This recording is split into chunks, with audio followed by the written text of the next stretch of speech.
Imagine this. It's 1986. You're behind the wheel of a brand new Corvette, waiting at a red light. Confidence is running high, you're driving what many call America's sports car. But then, a black Buick Regal rolls up next to you. No chrome accents, no flashy decals, just an ominous, all-business look. The light turns green, you hit the gas, and in seconds you're staring at its taillights shrinking in the distance.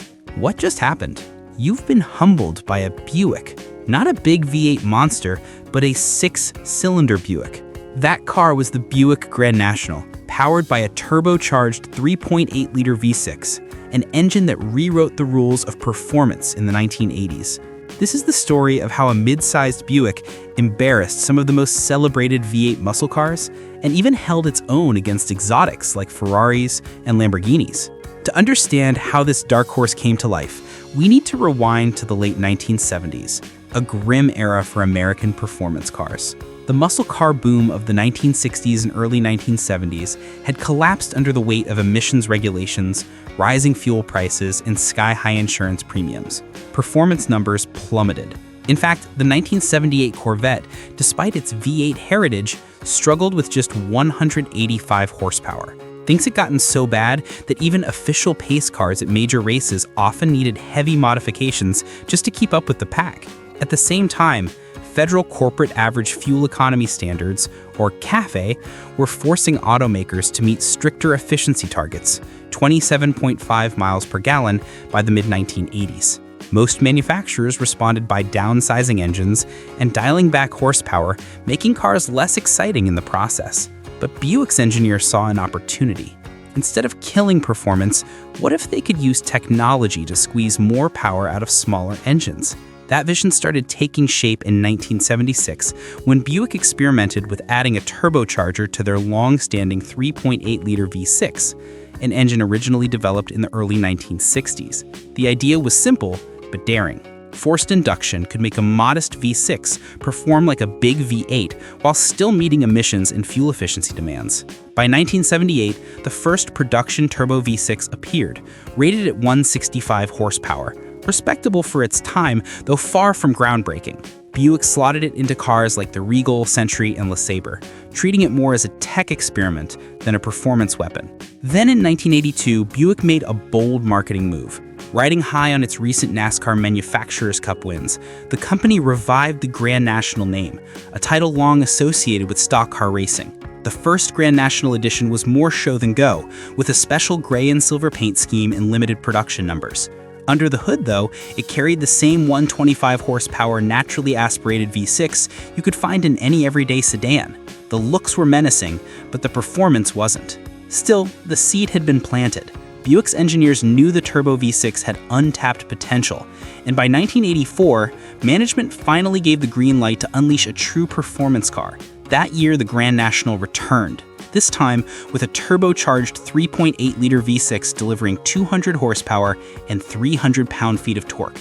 Just as important, every Grand National was painted jet black. The Darth Vader-like appearance wasn't just a color choice, it was a statement. Buick didn't need bright graphics or flashy styling. The car's mission was simple: intimidate and dominate. By 1986, the Buick Grand National had transformed from a curious experiment into one of the most feared cars in America. On paper, the performance figures were impressive, but in the context of the mid-1980s, they were nothing short of jaw-dropping. With its improved turbo system and the addition of an intercooler, the 1986 Regal Grand National could sprint from 0 to 60 miles per hour in just 4.8 seconds, making it quicker than the Corvette of the same year by a full second. It also stormed through the quarter mile in around 13.7 seconds. Let that sink in. A Buick, a brand better known for building cushy sedans for retirees, was suddenly out-accelerating Chevrolet's Halo sports car. But the Corvette wasn't the only victim. In independent magazine testing, the Grand National clocked 0 to 60 in 4.9 seconds, and the quarter mile in 13.9 seconds.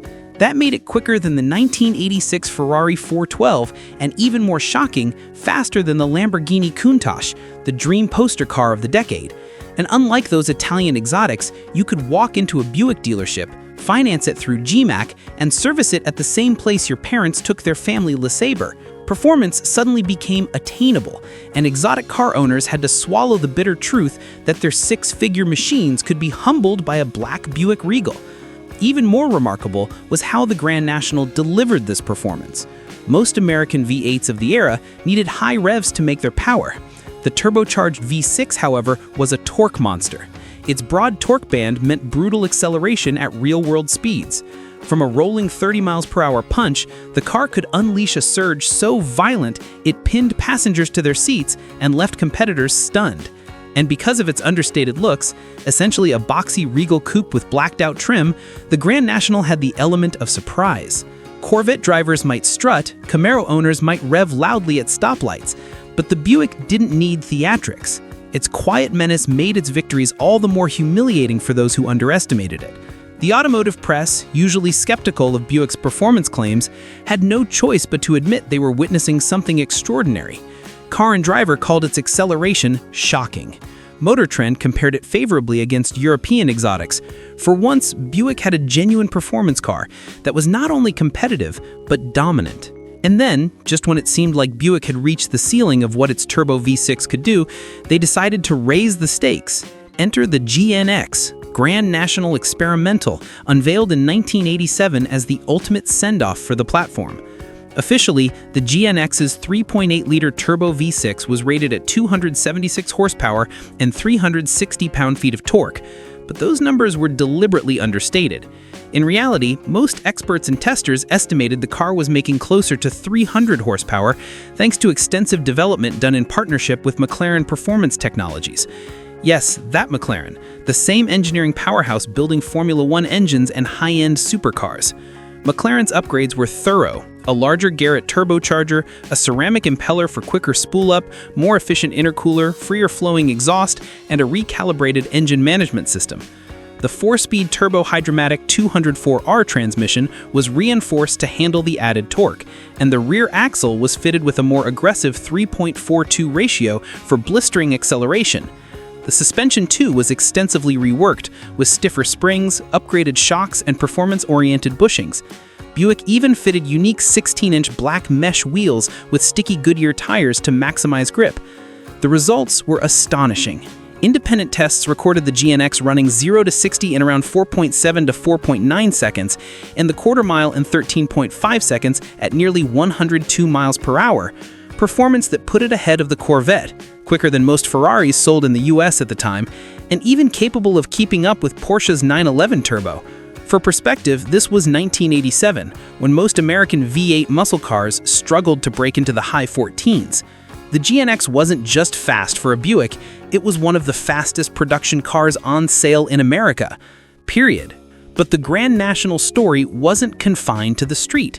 Its very name traced back to NASCAR, and Buick's dominance in the early 1980s stock car scene lent credibility to the brand's performance push. Drivers like Darrell Waltrip and Bobby Allison found success piloting Buick Regals on the oval, and NASCAR's homologation rules ensured that lessons learned on the track translated into the cars sold at dealerships. Aerodynamic tweaks like the Grand National's aggressive front air dam and rear spoiler were more than cosmetic. They were born from wind tunnel testing and competition experience. Even its engine management refinements had roots in racing development. But all good things must end, and by the late 1980s, the writing was on the wall. General Motors was downsizing its lineup, phasing out rear-wheel drive platforms in favor of lighter, more fuel-efficient front-wheel drive cars. The Regal's G-body chassis, which formed the backbone of the Grand National, was scheduled for retirement. As a result, Buick announced that 1987 would mark the end of the Grand National, with the GNX serving as the ultimate farewell. The news sent shockwaves through the enthusiast community. Demand for the final cars skyrocketed, with buyers forming waiting lists at dealerships. Many 1987 models were tucked away immediately into garages, treated as instant collectibles rather than daily drivers. Buick produced just 547 GNXs, ensuring their place as some of the most sought-after American performance cars of the modern era. Although production ended, the Grand National's influence never faded. It proved that turbocharging wasn't just a gimmick, but a legitimate performance solution, an idea that would dominate the automotive world decades later. Today, nearly every high-performance car, from Mustangs to McLarens, relies on turbochargers to balance efficiency and power. Buick's engineers had been ahead of their time. Collectors now pay top dollar for pristine examples, with GNXs fetching six-figure sums at auctions. Meanwhile, the aftermarket scene continues to push the platform's limits, with some modified Grand Nationals making over 1,000 horsepower on the same basic 3.8-liter V6 architecture. The car's cult following has only grown stronger with time. The Buick Grand National remains the high watermark of Buick's performance history. It shattered expectations, destroyed stereotypes, and showed the world that a six-cylinder family car could humble the giants of the automotive world. More than just a fast car, it was a cultural statement, proof that American ingenuity could triumph in an era otherwise defined by compromise. And isn't it ironic? In the 1980s, when everyone assumed that only Italian exotics or Detroit V8s could deliver world-class performance, it was Buick, a brand associated with conservative family cars, that built one of the baddest machines to ever prowl American streets.